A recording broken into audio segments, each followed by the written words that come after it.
What's going on, guys? My name's Tarun Shetty. Welcome to the ConvoSutra. So excited for this show. We've got amazing panelists who have been here before and a fantastic guest that I'm really excited for.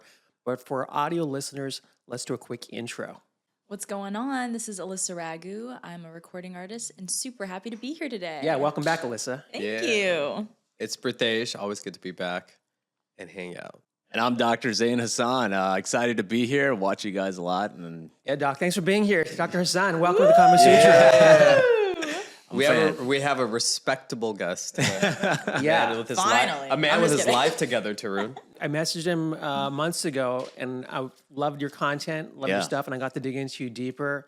And I'm just really grateful that you made time to come on the show. I know you're really busy. I've had a crazy weekend, but I'm very appreciative of being here. This is an awesome setup. You guys have a great podcast. Yeah, thanks for dressing Thanks, up for the podcast, by the way. Yeah. He was like, you know what? I'm Killing just it. gonna wear my baseball cap. Good. Yep. It's a business casual. That's I like it, man. You can wear anything here. in the Business house. swag. Tarun, when you're an anesthesiologist like him, you can do whatever you want. Yeah. First of all, I really dug into being what an anesthesiologist is. My dad's a doctor. He Yeah. was a doctor, but I never really knew. And man, the intubation process of being an anesthesiologist isn't crazy to me.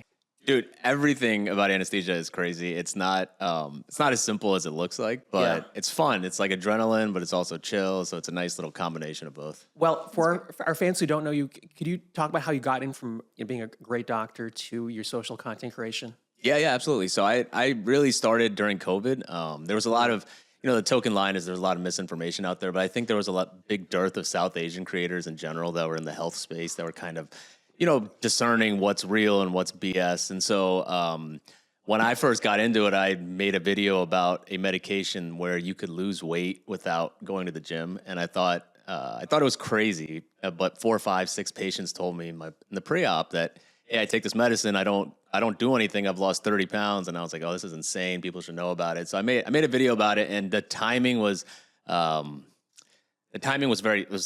ideal because a month later, Kim Kardashian's rumors came out that she was on Ozempic, and then it kind of blew up from there. And then I was like, oh, I could do this. I have a little niche here where people might listen to me. And so then I kind of branched out to more general health type stuff.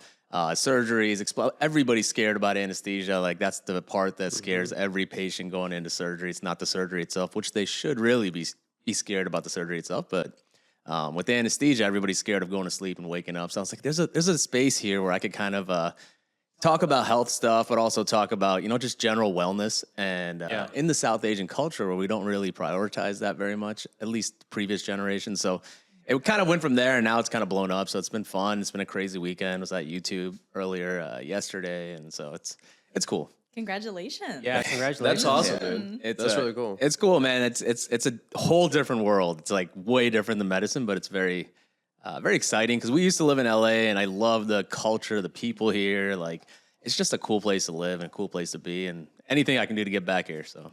Where are you based now? Can you say where you're based? Yeah. Well, we're in Pittsburgh, Pennsylvania. We were there before. Came out to LA for a couple of years, and had to go back for work stuff. But hopefully, fingers Who's crossed. we?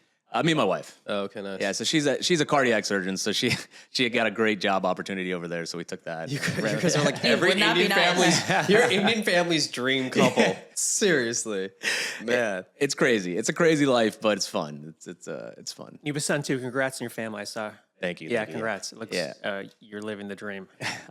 I don't know about the dream, but it's a dream, I guess. Well, you hustle. You definitely hustle. I mean, because I went through YouTube as well, and you're Yeah. actually out there putting out content. And what's really great about your stuff is it's actually informative. Yeah. Like a lot of social content creators, I feel like they just kind of make stuff to find a niche and then they just double Yeah. down. But I was actually learning a lot. You made a Yeah. video about why you shouldn't go to med school, or not why you shouldn't, but just the other Yeah. ramifications of it. And I Yeah. could relate so much to stuff that I went through in my own family. Yeah. So it was really informative. No, I appreciate that.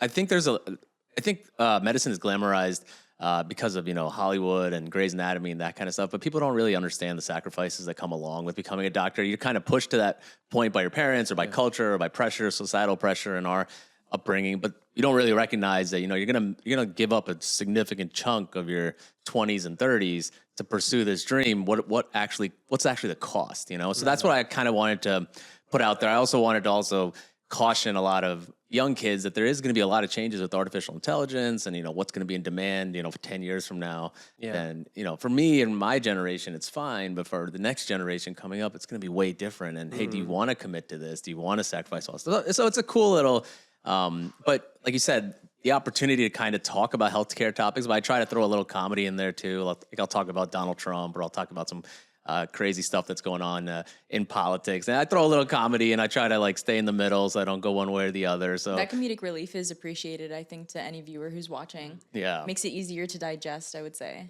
Yeah, I think a lot of doctors that are on social media, a lot of them are nerds, and so it's hard for them to kind of do the... They're too serious. Yeah. So you feel like you're in a classroom, right? Yeah, And then exactly. it feels, you don't want to take it in because it's hard.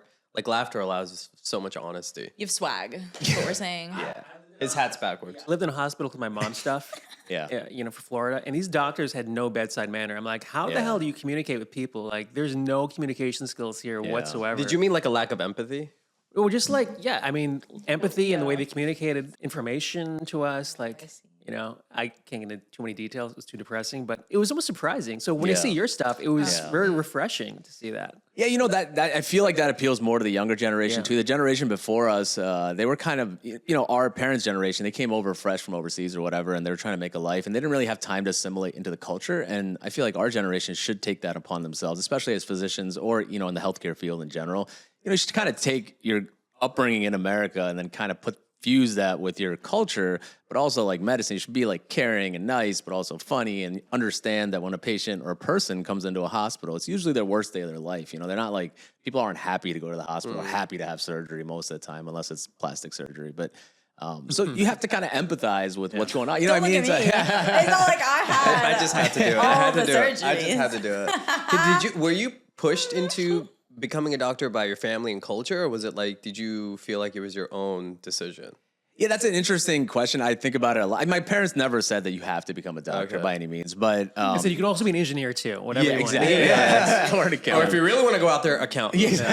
But we have choices, beta. Yeah, exactly. So I don't think they kind of pushed me, but my view of success was becoming a doctor. You know what I mean? Just society, culture, all the friends. And I have so many friends that are physicians, and it was just that's success. So it's okay, this is what we got to attain to get success or whatever. So I don't think it was specifically that. My mom is a doctor. So there was a little bit of that. But that being said, it wasn't like I was, told you have to do it, but I kind of viewed that as success. I was like, that's what I have to achieve to get there. Right. And then when you get there, you're like, okay, that's that, but now what? Do you think that content creation adds a little more pressure to what you already do, or do you enjoy that relief of, making it a little more upbeat and lighthearted?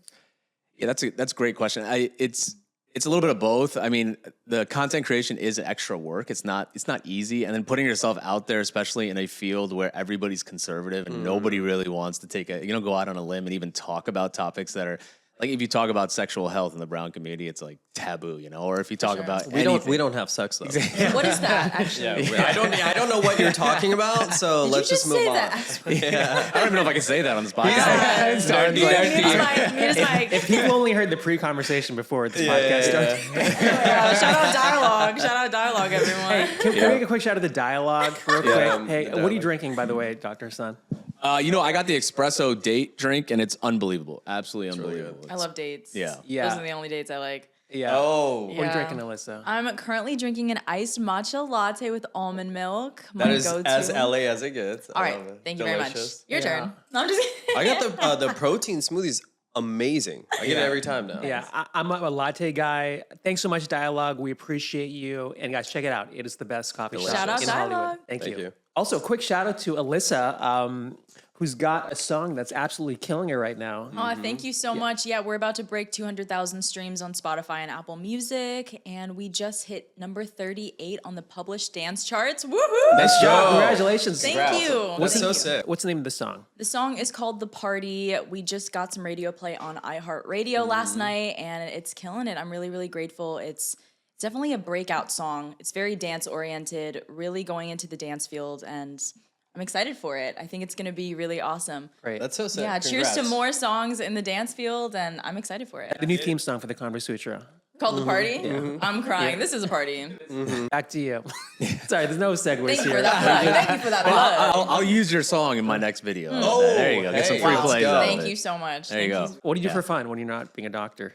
You know, I love hiking. That's a new thing that I got into now that we live on the East Coast. It's fun to get out on the trails, especially with forests and stuff. But weightlifting, eating, cooking, social media stuff. That's usually and spending time with my son. That's like the biggest thing that I do. Do you feel more pressure now that you're on camera more to be in shape? Because Yes. you've got to be that guy. That's a very honest answer. Welcome It's to the true. club. Though. It's so It's true. true though. Welcome. Yeah. The diet has to be very, very pristine. So I do my best. I mean, it's a lot harder on where I live now compared to Los Angeles, Yeah, where yeah. you know, good food and you know, diet specific food is available everywhere. sure. What's your? Do you have Yeah. a specific diet that you follow? Yeah, so I use a combination of kind of the one meal a day intermittent fasting, Okay. and then I also do I prefer protein, so I try to have either a ground beef or ground chicken as my main sustenance for the day, and then I'll kind of morph my diet around that. I've made some videos about it. I did a little bit of an extreme diet when I came to LA, and I lost a lot of weight. And I don't know if it's reproducible for most people. It was like one giant meal a day and then one tiny meal. It can be hard for some. Yeah, For sure. yeah, and then you have to kind of do 0 calories. So you do like black coffee in the morning or an energy drink, and then black coffee for lunch. And You so know that's a the little bit. vibes. Yeah, so that's that's a little bit harder to do on the East Coast, but on the West Coast when we were here, I mean, it was strict. It was like, you know, no desserts, none of that kind of stuff. It's actually so hard to have a pristine diet sometimes in LA because the food is so great Yes. here. Yeah. So it's it's totally doable to have the health kick, 12 to 8, intermittent fasting. Yeah. Let's Yeah. do it. But at the Yeah. same time, I'm like, oh my God, Yeah. those birria tacos. No. Let's go. You know what's so funny though? I see Pittsburgh. I lived in Florida for 2 years, and Yeah. pretty much a way of living out there. People Yeah. eat whatever they want, and then it affected me, and I would eat whatever I wanted. Yeah. And then I was like, "What?" And I came back to LA. I was out of shape, and I was like, "What happened to me?" And I think your surroundings can really affect. Standards. Because when they're all like that, you're like, well, I'm doing great. Yes. Yes. I'm Yeah. good. I'm and you're still like, you better know than what? you. I could eat that. Yeah. I'm not gonna look but then wow. Yeah, but Florida, I love Florida.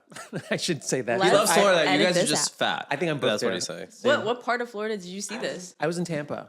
Really? Yeah, I was in Tampa. Interesting. You know, That's when I was in Africa, it was so interesting. I was talking to the drivers, and the tour guy is so interested in the You in culture. Africa, bro. I was just there for 2 weeks, and the guy was like, "You in America are very big people. You eat a Yeah. lot." No, And I was like, "Yeah, every time you come, my truck." Oh my They're God. like, "Oh, and they're not." It was just I was dying laughing. The stuff this guy The was rhinos saying. come to the truck looking for he's like, mates. they look at you, go, "Oh, that's going to be yummy." I mean, Dr. Sam, what's the medical approach for that? Is there just a lifestyle difference? Yeah. So this is super interesting. I've had some discussions on my podcast about it. Obesity is almost like a disease process in America, and it's really perpetuated by a lot of different the food that's made. It's almost bioengineered to hit the same dopamine receptors in your brain. And the way they've kind of figured this out is like Ozempic and Zepbound or Mounjaro, as it's called. It's treating everything from depression, anxiety to heart disease, kidney disease, Alzheimer's. It's like every disease process out there, they're testing it for because it's showing evidence that it could potentially treat everything. And then you're like, okay, if you extrapolate that and figure out how does one drug treat everything, well, it's probably, and that drug itself, all it does is decrease your appetite, right? It doesn't actually do anything else. It just slows down digestion in your body, so you eat less in general. So then when I think about it, I'm like, oh, it's because the food that we're eating every day is so ultra processed that it's causing so much inflammation in our body Yeah. that if you just decrease the total amount of food that you eat, you're going to improve everything, like your kidneys, your liver, your brain. It's Exactly. nuts. Overconsumption. And I just think overconsumption of everything. Media, Yeah. all of it.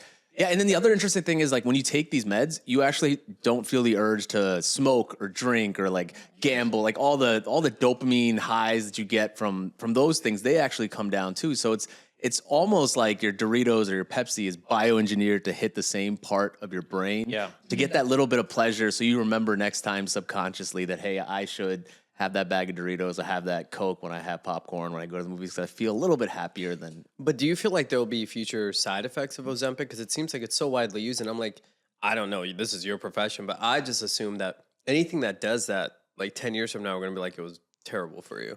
Yeah, that's the big worry, right? It's like it's been around for a long time in different formulations and hasn't really shown. I mean, there is some risk of like thyroid cancer and that kind of stuff, but the overall profile right now is that it's generally safer to. Hey, just we're living eat in the less. now, baby. You gotta look good. Do you believe in Ozempic face? Like, do you think that's real? Definitely. What? Okay, Ozempic butt is what's worse. that?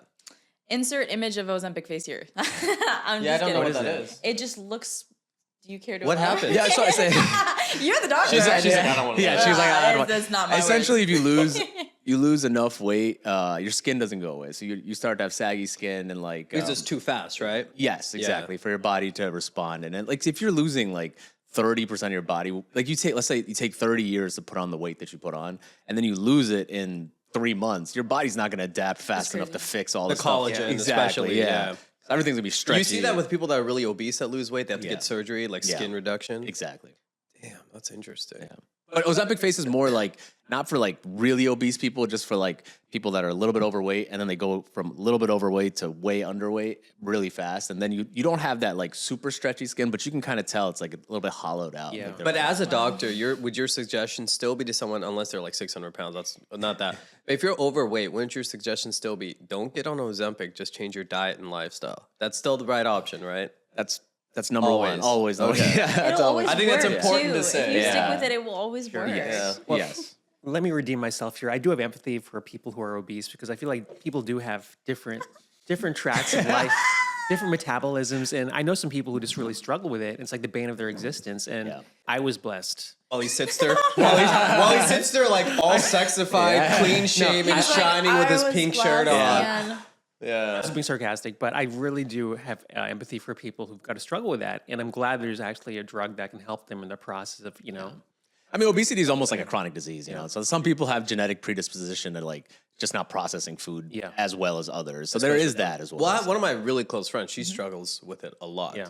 I've like tried to help her and she's been on a kick, but it's like she's just like, this is my thing in this lifetime to handle. Because I got everything else in my life together, but this is one thing. And I do agree with you, all jokes aside, that everyone kind of has that one thing they have to deal with that you've come in a lifetime you got to overcome. And some people, it's that. 100. But can I tell you, as I get older, it's really hard. I got to work out every day, like an insane person to like keep this weight off and look good. Like it's insane how much sacrifice. I'm Yeah, sure but are you you have- predisposed to ever being like? Were you ever big? I put on weight when I was in Florida. Yeah, I did. Okay, but your version of putting on weight might be like 10 pounds. I'm talking I like also put on weight in Florida. were you actually were you ever? Yeah. Yeah, but were you fat ever? Is my question. Why were you fat? I was when I was young. I a wasn't little bit. Yeah. When I was a teenager, I think like specific cultural meals can really do that. Whether that's The like Indian. rice, like specifically, yeah. If you're over consuming rice or like so much protein that the teenager may not need at the time, that's going, and then you're going to eat whatever your family's going to make. So then now you're forced to have a diet that may not work for you. So Yeah. when I moved to LA and I had my own regimen, I was figuring out what was best for me and what I really needed. And so, I mean, honestly, I'm more of a pescatarian than ever before. And I like that. Hey, slow diet. down. Pescatarian, what? Yeah, like just fish. Yeah, good Okay. for your skin, good for your nails, all the things, really good. But, meat is still okay. I mean, fish is meat. Fish. I wanted to ask you that actually. What are your thoughts on all these different types of diets, and like different diets work for different body types? And do you think there's a connection to your culture and ancestry and what your people? I've heard that, like, hey, you grew up like that. Your great grandparents ate this way, so your body's predisposed to that. Is there truth to that? So I don't know if there's any like research, but it is general social trends. Like if you see like the Asian subculture, they process rice a lot better than let's say somebody from Africa where the rice wasn't really readily available back when. So their genetics or their body type didn't adjust to processing that type of carbohydrates versus like for us it's a lot of like ghee and like salons and that kind of stuff, which I don't think is good for us for brown people in general, but Wait, you think ghee's not good for you? I mean, excessive amounts. You know what I mean? Like that full layer above the pot type of thing. Ghee is better than, seed oils and that kind of To stuff. cook for with, sure. too, Yes, yeah. 100%. But Right. the amount that we eat in general probably isn't good for us. But yeah, I think there's truth to what you're saying, that certain regional demographics, you kind of develop the ability to process certain types of food better. Where's your family from India, by the way? They're actually from Pakistan. So my Okay. parents are from Pakistan, but I was born and raised here. Got it. Yeah. Hey, I just want to go back. So, what childhood stuff? You said you were fat as a kid. How did you get over that? Because you look great now. Well, it was actually, I was never naturally big. Why are you laughing? I'm just asking a serious question. I'm just smiling. I was never naturally big. It's actually, I got really sick. Long story short, I went to go visit my friend. He had cats with ringworms. Yeah. I got ringworms. Oh, shit. And I got insanely sick. I couldn't walk. My dad used to take me to the bathroom and like I put on. That's so anyway, tough. I had 50 cc's of pus on the back of my head, like Right. a ball. No way. And in order to get rid of it and antibiotics and everything like that, they're like, we're gonna put this kid on this stuff, hair regrowth medicine, and they're like, he's gonna get big. He's Right. gonna put on weight. Okay. And I had like the nicest boobs in 5th grade. Like I got big. I'm jealous. And and so basically that was a thing. And then I was influenced a lot. My idea of being a man was always being in shape.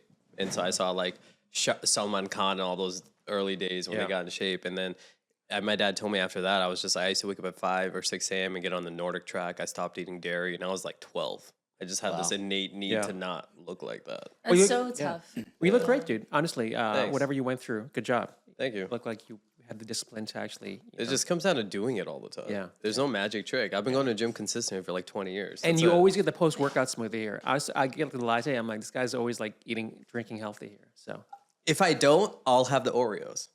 So true. That's true. That's so real, actually. Everyone looks great. Shout out us. Yeah. The funniest part, she's the only one that can say Yeah, that. Shout out us. Yeah. Thank you. Yeah. No, that takes a lot of work too. Sometimes I have my own like crash outs. I'm like, because it's like I want to eat whatever I want. Sometimes after a big show or a big photo shoot, like a modeling thing, bro, I'm eating whatever I want that night. So how do you because- prep for a photo shoot? Do you like not eat for 24 hours? Or No, something, no, no, no. I would say like, well, I think acting and modeling are somewhat similar, but there's a lot of pressure in both. Because I'm a musician firsthand, but to cultivate all of those different lifestyles in LA, I think is important to me, and I also love doing it. So it's a life I chose. But I think intermittent fasting is really, really helpful, and I actually have gotten used to that lifestyle. Plus, it's great for your digestion. It's great for when you wake up and you don't feel bloated or weird. So I think if I just stay consistent with that, and then you focus on what you're eating versus how much you're eating, then you could probably eat way more, you know? yeah. Yeah, if you have more vegetables versus like 4 Oreos, dude, you can eat as many vegetables as you want. Just make sure it's within this time frame. Drink your black coffee in the morning. Do your 3 to 4 miles and you're good to go. What's great about you, Alyssa? I mean, there's a full package out here that I don't think people understand as performers. Like you really, I mean, how you come across, how you present yourself, what you eat, it all impacts your ultimate performance. When I came back from Florida, I had shaved my head because of my mom's stuff, and I was wearing my glasses. And it was affecting everything on stage, like my confidence, who I was. And I was like, this sucks. I have hair. I can grow my hair back out. I just see blurry now. I'm like, fine, so be it. But it affected how I perform, my day-to-day. So it's really great that you actually, you're conscientious about the actual full Oh, package. thank you. Yeah, Great. yeah. I mean, it's just whatever's going to make you feel good. Yeah. And that makes me feel good. I think that's a big thing though, because sometimes people look at it like it's just a visual thing. Yeah. It's not, you feel better. Your It's a mental thing to Yeah. go to the gym. Yeah. Like that's Yeah. actually a really, really great therapy for a lot of people, including me. Yeah. As soon as like my 3rd mile hits, whether I ran it or I inclined it or whatever, there's like so much anxiety that goes all Yep. the way down. It's that 3rd mile that hits me. I'm like, yeah, we're locked in, guys. Yeah. Let's go. It takes your full focus in that moment. Yeah. All those distractions just kind of melt away. Hey, sorry to interrupt. If you like what you see, please consider advertising with us. Reach out at theconvosutra@gmail.com. So we're talking about food here. Do brands put pressure on you, and do they throw money at you to like endorse them because you have a name in the health space? And essentially, do they try to convince you to endorse their products? That's a great question. Since I am a little bit more critical of big brands and that kind of stuff, not critical, but I call out, what's real and what's not. And I try to walk the middle line. Like I try to tell people, this is actually good for you. This is not good for you. They do reach out a lot. And a lot of the times I have to say no, because I'm like, I can't really do this type of soda because I talk about not drinking soda, So they try to, I have been reached out and they have said, it'd be awesome if you became like the kind of the health spokesman for this, and it was a big chain, and I was like, if I do that, I kind of give up all my integrity, Like I Name don't. them. He's like, Wendy's is the only one I suggest is great. Exactly. That's The the one. four combo one. that Way. just came out perfectly. I will sell out so fast. If you want to sponsor ConvoSutra, we will sell out any fast food, any ghee. His next video is on Coca-Cola. Yeah. He's like, it's fantastic. It's great for you. Great for you, good. So yeah, that does happen a lot. It also happens in the supplement space where a lot of like smaller supplement companies will throw really large numbers and they'll say, hey, if you just sponsor this. And I'm like, as a physician, I don't want to, my word carries a lot of weight, especially when it comes to diet, exercise, health stuff. So I was like, I don't want to sell out to that kind of thing. It's not who I am. So when I partner with anybody, I tend to use their product and make sure it's real. Like for example, Liquid IV, when I partnered with them, I had never taken electrolytes before. I never made the connection that, hey, when I'm drinking caffeine, as much as I do, I drink like, 3 or 4 cups a day. Yeah. I'm peeing a lot more, and I have like the pre-workout before I work out. So I have all this like urine that's coming out, and in that is all the electrolytes, right? And so I would get cramps at the end of the night, and I always thought it was just from working out too much or like too much exhaustion and stuff. Interesting. And then I started taking Liquid IV, and my cramps went away. And I was like, I'm like a doctor, and I didn't put 2 and 2 together that if you take something that's a natural diuretic like caffeine, you're going to pee out a lot of the electrolyte. You need to replenish that, especially if you're not eating 3 times a day, if you're cutting back your meals too. And it made so much sense. And now I have more energy. I'm awake more. So I can speak authentically about brands that I use. And I'm like, it worked for me. And if it worked for me, and if I can connect the dots, it hopefully will work with whoever follows me too. So that's kind of how I approach it. I don't just like blanket say yes to, even if it's big brands that are that have a lot of money. I try to hold some. I mean, that's what they've always gotten away with. Yeah. They throw a big check and people say what they want. Yeah. I wanted to ask you a question about caffeine. Yeah. What are your thoughts? Because you said you have 3 to 4. So because a lot of people tell you caffeine's terrible for you, or don't like. Can you kind of elaborate on that? Yeah, so it's kind of user specific. Like if you don't drink caffeine at all, you can't really go from 0 to 100. So you can't go from 0 to like 400 milligrams overnight, essentially. So 1 cup of coffee has like 80 milligrams usually. Energy drink is somewhere around 150 to 200, and then like the Bang and stuff are like 300. And you see the videos on like TikTok and Instagram where like kids take it, they end up with really fast heart rates or super anxiety, and that's because it's a stimulant. It's very similar to like Adderall or like the hard stuff. It acts the same way on your body. So if you take too much of it at one time, it can kill you. So like, but that being said, if you build up gradually, like you probably take a pre-workout, you probably have some coffee in the morning. I just have a cup of coffee and go to the gym. That's the best way to do it. Like honestly, that's the best way to do it. I'm guilty of drinking energy drinks, and energy drinks are not good for you, but since I live such a crazy lifestyle, I wake up and go to work at like 5:45 in the morning. Thank you for your honesty. Yeah, I do drink it, and I'm trying to get off of it. We have a lot of similarities, actually. Yeah. But doesn't 5:30 a.m. for me. Doesn't taurine really? It destroys my stomach. I haven't had energy drinks in like 20 years. It really messes. So my body it's up. funny you bring it up. I made a video on it this week on taurine, and they've just linked taurine to being a superfood for cancer, essentially. So like leukemia leukemia cells don't naturally produce taurine. So if you give it taurine, they'll grow faster, essentially. So a lot of but this is in mice and rats. They found this out because they gave rats, breast cancer, leukemia, and then they gave them taurine, and it actually made it grow faster. And so now they're trying to test it in humans. But if you just kind of extrapolate it, it makes sense because like, taurine is amino acid, but if you take too much of it, it's probably going to have some sort of negative effects on your body. Okay. So energy drinks in general, and taurine is one of those. There's some energy drinks out there that don't have taurine. Like I think there's one by The Rock that doesn't have it for that specific reason. And so there's other iterations of it, but in general, energy drinks are not good. So a couple cups of coffee a day. That's okay. Oh, that's totally fine. I mean, the recommendation is up to 400 milligrams. So, like, you can have like 6 cups, and it's not a big deal. I don't even feel guilty for my 2. Yeah, Dude, I drink so much caffeine. Yeah. Really? Are you a caffeine person? Super. I have black coffee every morning. I just did. But I feel like on my 2nd or 3rd, bro, my heart can't take it. Especially if you go to the gym with just black coffee, all of a sudden I'm like, Yeah. I think I need to sit down. Like, there's nothing in the system. Yeah, I'm such a There's also a difference in what type. Like if you do cold brew versus hot brew. So always hot brew for me. I think I enjoy that. If it's during the day though, when I'm like out and about, I think a cold brew is nice. Because the hot brew has more acid. Yeah. That's why it's more acidic. Yeah. So that's bad for your stomach if you have acidity or something. So you can kind of like, there's like, if you get really deep into it, you can tailor the type of beans that you have and all this crazy stuff. Hook it up, dog. Do it for me, please. Shout out beans. I think between the coffee and the screens I'm looking at, like I can't sleep at night. It's really affecting the way I sleep. Yeah. So I've got to figure out. Are you drinking coffee before you go to sleep? I'll drink it like 3 or 4. Yeah, I just keep drinking it. Why? Because I'm just working all the time. So it helps me like focus. But do you ever like because you say you do meditate? Do you do meditation before you pass out? Does it help you like calm yourself? It does. It doesn't put me to sleep. It just kind of settles my mind a bit. It doesn't. Do you do anything spiritual like that? Do you? Yeah. I've got really into meditation. I think meditation is awesome. Like just being able to grind. I mean, even if you're not spiritual as a person, just being able to calm your thoughts down. Yeah. I think it has like parasympathetic effects throughout your body that just help like vasodilate your body and just relax it a little bit enough to go to sleep. And if you do like a warm shower, that's generally better for you too. But caffeine usually has like a 4-hour half-life. So if you kind of think of it that way, like, hey, if my last cup is like 3 hours from before when I think I'm going to go to sleep, generally that tends to be a good recommendation. I've got to think in advance, when I have coffee and, plan out my days more.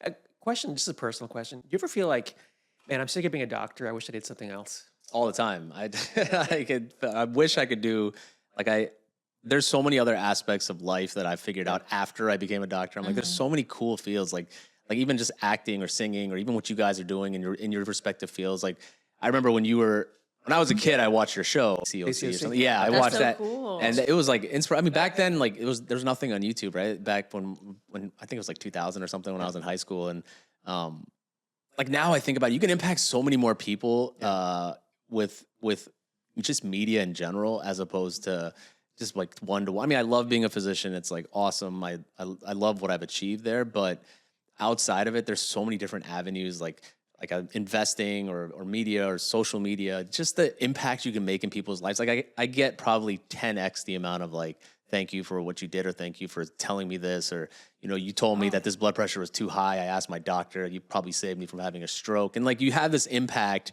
on people you never meet, which is so different than when you're one-to-one with a patient, Right. So that really brings fulfillment to me. And so I kind of wish I went down that road. But that being said, I'm very blessed and very, very grateful for. But you are now. You've Yeah. cultivated No, I mean, both. yeah, I'm trying. Yeah. Dude, you're kind of Yeah. living the dream in a way. Like Tarun said, you have a family. Yeah. You have a son. Yeah. You get to do that. You're the professional. You get to be creative. Like, that's a pretty awesome life. Pretty natural. The grass is always greener. Yeah. I asked the question because I fantasize about not doing comedy. Like, Really? About not doing this at all. Like having a totally Fantasize about it. like I was watching your stuff last night and I was like, man, I wish I did something more traditional sometimes, just so I could like be closer to my family. And like this road is so hard. Every avenue is difficult, though. I think that's it's natural. natural for a human to like want to know what other choice they could have made. Because how would you know? Yeah. You know? Also, like most material choices we make are distraction from ourselves at the end. No matter what you do, we're all searching to be closer to God or like find ourselves. Like Will Smith had that thing, rock bottom's the same thing as the cliff top. He goes, there's a point where you have too much money, too much fame, too much sex, or whatever it may be. You get the end of it. And it's the same thing as rock bottom. Like, who am I? Yeah. Well, I think that's kind of the thing. the way I found peace was I made the best choices in my highest consciousness at that moment in time. Like I did my best, and this is where I am, however it played out. So that's how I kind of make That's peace a with great way to everything. look at it, man. Yeah, that's the only way I can really accept. Yeah, for what give it is. up. Let it go. Yeah, I love that. Like when I talk to my therapist, they basically by the way, if you're brown, you should definitely get a therapist. But when I talked to my therapist, I she need to said, talk to you about that. yeah, for sure. And she was like, the only way you can get rid of that guilt is if you come to terms with that, hey, whatever decision you made at that time, you made with the best intentions and the best knowledge that you had. I mean, like looking back, it's easy to be like, I wish I did this or I wish I did that. But in that moment, you have to come to terms that you made the best decision for you at that time with the knowledge that you had. And That's so relieving. Yeah. It's so relieving to hear that. Yeah.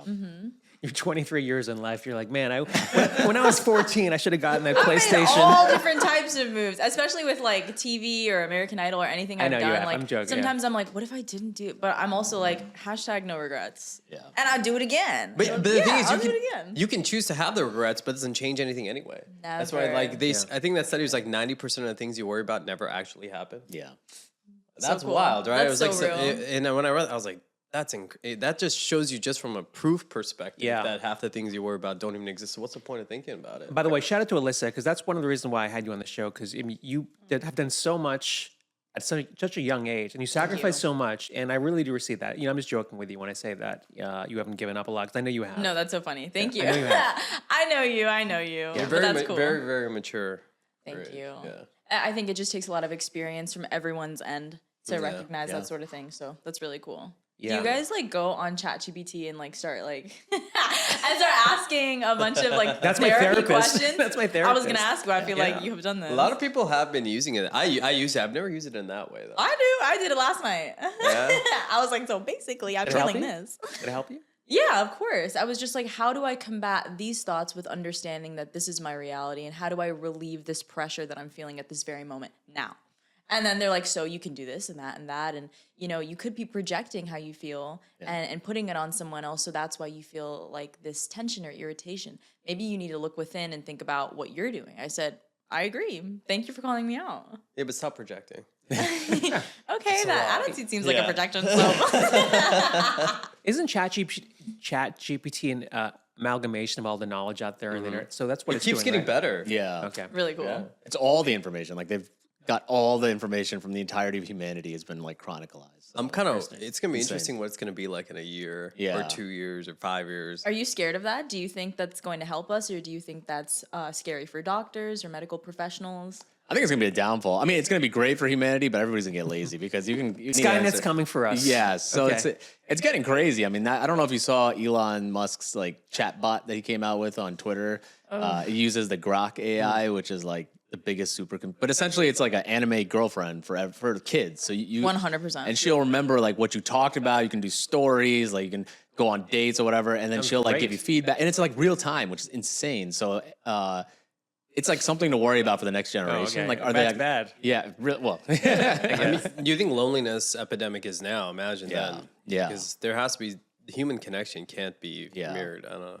I feel like our population would just decrease because Yeah. you need that sort of attention and connection in order to reproduce and have families. So it's ultimately up to the user if they want that sort of lonely lifestyle. You chose that. Do you need? Everyone's lonely though to some extent. I know people who are married and they're miserable. They live this lonely, quiet desperation life. They're like, and I'm like, I can't believe it. On the outside, external, they look happy, but then I talk to them, they're completely miserable.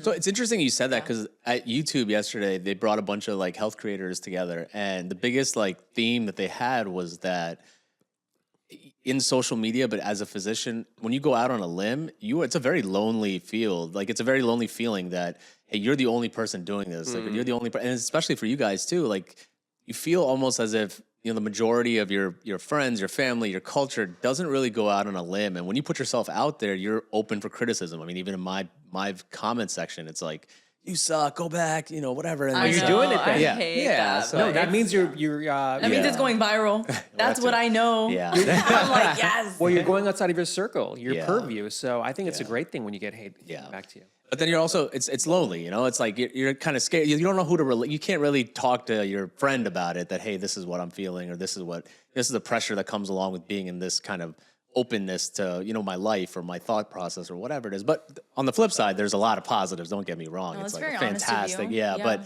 there's also like with the creators who came yesterday, there was a very genuine theme that, hey, it is a lonely thing to go out on a limb by yourself. And so, ChatGPT and things like that fill the void for a lot of people. That's so crazy too. I mean, it goes back to because you were talking about married people. Yeah. There's that statement where there's a difference between being lonely and being alone. Yeah. Right. Because I too have felt very lonely in a crowd. People doesn't satisfy that. But when I'm alone, I don't feel lonely. I love it. And so it's really like an internal state too. A lot of times we think someone else is going to fill it and they'll get the job or the money or the fame or the wife or the husband. And you're like, why? This didn't solve that. Yeah. Yeah. Well, I think it's about understanding yourself. I think solitude also can be benefit. I love solitude. I actually do enjoy it, but you have to have that balance and understand how you function. And everyone's different, so it's really no Well, right do you way. feel like within your so you like your solitude, but then what do you do when you feeling loneliness? I'll go to the gym and like be around people. So then I'll go to the dialogue. Honestly, like I really do love this shop because I'm there every day. I know everybody there. I know all the baristas and the owners. It's like a family almost. They all know my name. Those little communities I've structured, even though like it's in my head, it kind of helps me throughout the day. People, I don't really trust people in general, especially in LA. I feel like everyone's out to like kind of level up here in this town. So I try to find people who are not in my business that I can be friends with. Yeah. True. I love like making more friends that are not always in entertainment. I love having their outside perspective on like what's going on or like how was class today? Like, I like to hear that because it puts me back into a more human form of myself where it's not just entertainment Alyssa and like, did the camera hit well? Like, it doesn't matter if the camera hit I was at the well, but- groceries. I was talking to the bagger. Hey, I was like, hey, Scott, where's Mario? He's like, he left when he saw you in the line. Because like I like talking to everybody, like all That's the cute. baggers and stuff. So, anyways, it's How fun. do you combat your loneliness? What do you do? I don't really feel that as much anymore because meditation, all that stuff changed my life, especially like 15 years when it became a big part of my life because I used to do it like 2-3 hours a day, which is insane. That's crazy. I wish I did that again because I've really been off that. I'll do Yeah. it like 30 minutes a day, and it's a different element when you do it for 2. Or at least it was for me. It's like I didn't need anything or anyone. You felt everything within you. I know it sounds bad. Yeah. I got there. I saw That's it. cool. I need to actually do that again, just talking about it. But I don't know. I would say I'm very lucky, especially as a man in LA. I have a lot of great friends, and I have a lot of great guy friends that we can talk about. We've cried. We can really go deep. It's not a superficial male relationship, and I know that's rare. So I have a full-fledged friend group of relationships. I have the guy to go to, my boy, that I can get really deep with, who is a very, very spiritual man. I have friends I can just go to gym with and play sports with or watch TV with or have a drink with. Yeah. So I just Certain feel archetypes. blessed that I have a full range of friends, That took you time to find and to collect for your own life. I think Yeah. that's really important. And then after Africa too, not to just I want to stay with my with my family. No, but the thing was, it was a very humbling experience. It was one of the most beautiful experiences, but it was one of those things where, I was there with my dad and my mom and my sister, and I had a feeling like this might be the last trip where it's just us four. Like we're dating other people. Like it might be more. No, not anything would happen to my parents. There's gonna be additions, right? No, it's true though. But it was also like, no matter what, like this is what life's about. Yeah. It's like seeing my dad smile and like one of his dreams being fulfilled. That brought me so much joy. You can also get a picture of him, put up by your. Yeah, it just made me so happy to see him so happy. Yeah. And I'm like, so now I value that. I value seeing my friends succeed. I value doing stuff. I value this. This is fun. I like spending sure. time with everyone here. Like this has more meaning to me than like anything material, anything else. Oh, we appreciate you. Yeah. What about you, Dr. Hassan? Like, what I guess gives you meaning in life? Yeah, that's a great question. Alyssa talked about the gym, like the dopamine release, but it's also a form of therapy that, for me, I've realized that if I don't do it for like an extended period of time, I will feel more depressed or more anxious or just have this energy within me. Meditation has been huge for me, but therapy has been like the best. Don't get me wrong, just like you, I have great friends, my wife, my kid, everything, but the stresses that come along with just day in and day out, it's hard to find somebody who has the time to kind of listen to you without judging you, if that makes sense, or giving you advice until you ask for it. And so therapy for me has been awesome, and just having that ability to an outlet if something stressful happens or whatever it is, bad day at work. Some of my bad days at work involve life and death, so it's a very different like paradigm. So that has been awesome, but cornerstones for me has been like meditation and the gym. That's the holy grail. You got to get there 5 days a week. Yeah, you really got to get there 5 days a week. Totally agree. When did you start therapy? What got you into that? After COVID, just all the crazy stuff that was going on with COVID, that I needed an outlet, but I also needed somebody to understand what I was going through. And I was like, how do I find that? And then the online version of it, because going in person was always scary for me as a brown person. I was like, I don't know if that's the right thing to do. No, So- shout out to all the doctors during Yeah. COVID. I know you guys were the unsung heroes in their Yeah. rooms. I mean, that was really terrifying. So props to you for getting through that. Scariest time of my life, I would say, Yeah. probably, yeah. Going to work. You're just scared. You don't know if you're going to come back. You're going to come back and get everybody sick. And you're like, so that was But you're here. Yeah, made it At the through ConvoSutra. Yeah, getting. And he's jacked. Yeah, he looks great. Yeah, you look good, dude. Thank you. I like that shirt. Period. We're gonna wrap up. Anything in LA you gonna do while you're here? This was more of a business trip. So we used to live here. So I've just hit all the restaurants that are go-tos for me. That's my What's your goal. go-to? out Yeah. here? There's a couple really like Uchi. That's like a fantastic place. Quarters Korean barbecue. Just love going to Korean barbecue here because Korean barbecue sucks everywhere else. And then there's a taco place. I don't even know the name of it, but it's I was gonna say you gotta hit Mexican Yes, in LA. It's good when 100%. you don't know the name of it. Exactly. That's how you know it's really good. the burrito tacos. The way to go. Awesome. Well, hey, we appreciate you coming on. But just how about we do a quick Instagram plug? Alyssa, where can we find you on IG? You can find me at Alyssa Raghu on IG and TikTok. You can find me at the Pritesh Shah on everything. And you can find me on Dr. ZAIN HASAN on everything. Yeah? That's an easy way to put That's it. awesome, man. No, honestly, a pleasure chatting with you. Thanks for coming by. Yeah, thanks for having Thank me. you for your time. That was Thank awesome. you, guys. I learned a lot today. Oh yeah. Oh yeah, we're gonna be texting you for the next 6 months about. I love it, everything. Like, man. why is this red? I'm sending you my caffeine schedule and my diet, and I need you to analyze my blood work, He's gonna okay? leave you on red. Anytime, honestly. My Make a group skin chat. broke out, doctor said. Can you recommend? I'm gonna be like, hey, are my testosterone levels okay? Or do I need, That's a- do I need to that's start TRT or what's That's a up? whole different podcast, but we should definitely get into that. Oh, That's a great idea. I wanted to get into it earlier. I'm kind of curious because everyone my age is like, get your testosterone checked. I'm like, do I need to? I'm Oh, scared. man. I I feel get fine. my testosterone checked all the time. It's low. Okay, thank you. Yeah. It's low. Yeah, and thanks Pritesh, thanks Alyssa for Of coming. course. Thank you. Thank you. course. Awesome. And thanks to you Podcaster Studios for hooking us up. We love this place. And thank you guys for tuning in. I hope you guys enjoyed that episode. Please don't forget to like, subscribe, share, forward this to a friend. We appreciate you. Help us get the word out. And we will see you guys next time. Take care. Bye-bye.